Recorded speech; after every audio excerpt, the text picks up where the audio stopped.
Sam Raimi's early 2000s Spider-Man trilogy, starring Tobey Maguire as the titular hero, will always be remembered as a heroic contribution to the burgeoning genre.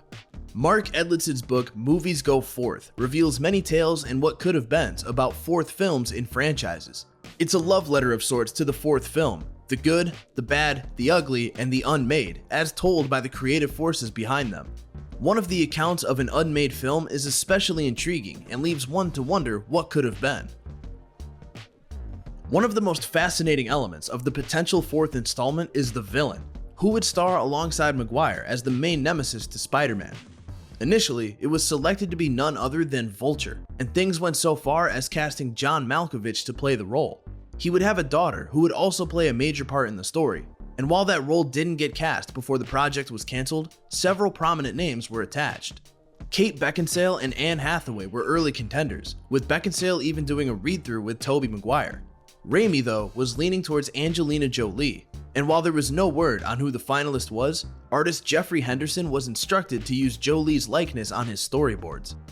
A few of the early drafts included the Lizard as well, bringing Dylan Baker's anticipated arc as Dr. Kurt Connor's full cycle. But it was dropped with the too many villains in one film doesn't equal success lesson learned from Spider-Man 3. Sony may have learned that specific lesson, but missed the overall point.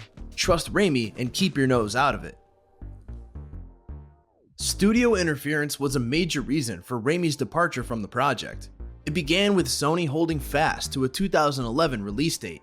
Then, about halfway through the process, Sony came in and mandated the film would be in 3D, looking to jump on the trend that began with 2009's Avatar. Raimi asserted that he had never shot a frame of 3D before, and it was something that he would have to plan on before pre-production. His vision for the film was already going to be tight to make Sony's release date without adding the 3D element. It was turning into another battle of artistic integrity against the studio's whims, and Raimi was not going to fight that fight for a second time.